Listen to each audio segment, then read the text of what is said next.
Hello, everyone, and welcome again to another Teacher Joseph podcast.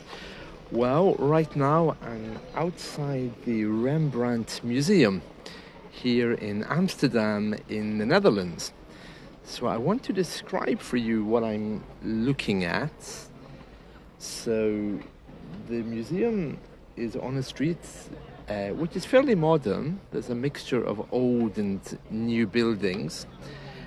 Opposite, there's a modern building called the Academie voor Theater en Dans, which presumably means Academy for Theater and Dance.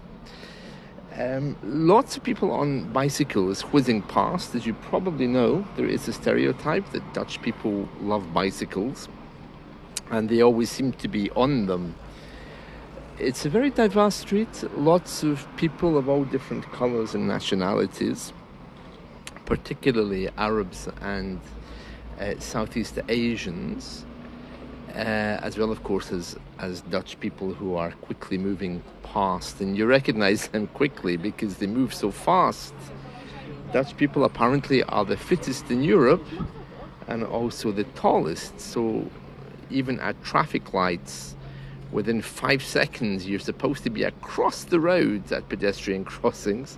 There's not a lot of time for someone like me to move across. I usually take my time. Other things I can tell you about this area, well, it seems to be quite close to Chinatown. And I only know that because I can see that there's some Chinese signs around me. And aside from that, a few monuments as well. I'm not quite sure what they're for, but very nice, very beautiful. Lots of bookshops on this street as well, which I think the street is called Koningsstraat, I think. I'm not very sure about that, but if it is called Koningsstraat, that would mean King Street, which would make sense.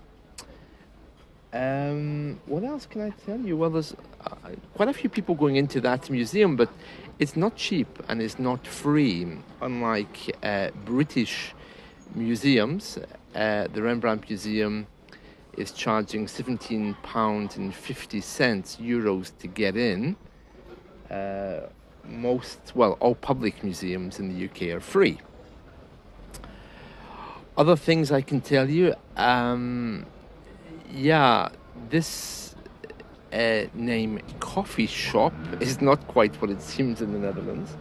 As you know, in the Netherlands, they have a very open and liberal culture. Therefore, a coffee shop is where recreational drugs would be purchased legally. So if you're looking for a place to have coffee, it's better to ask for a coffee house or a cafe bar. Coffee shop particularly means a place where you can go and smoke something, as well as having a refreshment. So you have to be very careful what you say if you're looking for one, and secondly, if you're inside, just to be aware of where you are. It's very easy to wander into a wrong place because it's called a coffee shop. What else can I tell you? Well, the people do seem to be very, very relaxed. They all move very quickly. There doesn't seem to be any stress or pressure. But bearing in mind this is a holiday city, a place to go and relax, I suppose people wouldn't be running or moving quickly. I can see that there's a few people staring at me here, and I would guess that's because I'm standing in a doorway, which probably is a residential entrance, and I'm being stared at by everyone walking by. I think they're wondering why I'm standing here talking into my telephone. What else do I see? Okay, so let me just describe this, okay? So I'm right next to the museum. Academy of Theatre and Dance is directly ahead of me. There's also a very small, it looks like a cottage. I think it's a restaurant of some kind.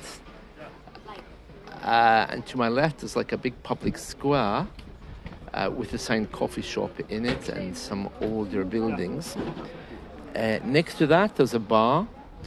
Many people sitting outside in that bar, and of course, there's a canal. There's canals everywhere here. I'm a bit confused for a couple of reasons. One is people driving on what I would consider to be the wrong side of the road. And the other one is because of these cycle lanes. Because if you walk on them, the cyclists get a little bit angry. So I can hear bells ringing telling me to move. I visited a few churches already here. Many of them are closed, but I think Wednesday may be some kind of local holiday because I've seen a few signs, Wednesday's closed. But I don't know. I don't know what the situation is with that. One thing which is particularly noticeable compared to the UK would be the diversity, because there's many black people here, but bearing in mind that the Dutch had a number of colonies in the Caribbean, such as Suriname, I think Yoruba was another one. There's a few of them. I think collectively they were called the Dutch Antilles. With that in mind, it's a massive part of Dutch culture. So there's loads of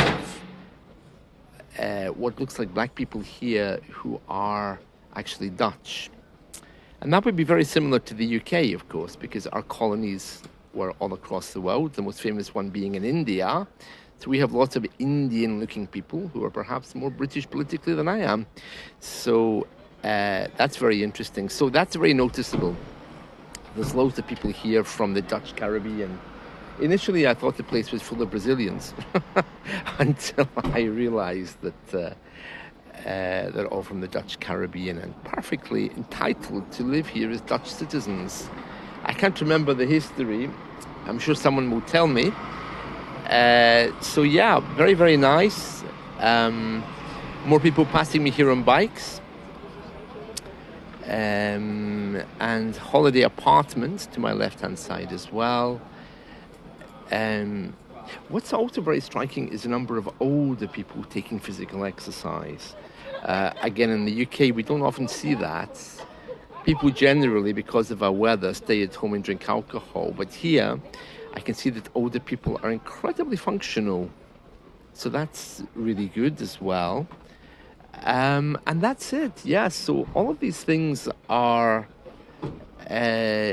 contributing to what I'm seeing around me. Beautiful, beautiful places. Beautiful people, beautiful streets, very clean. I'm pleased about that. Of course, being Amsterdam, there's a lot of references here and smells of recreational drugs, and that's quite normal because it's perfectly legal here. Something I'm a little bit uncomfortable with purely because I'm British, but yeah, it's kind of leading the way, I think, across Europe in the way that they deal with these kind of issues. So, very good, very good.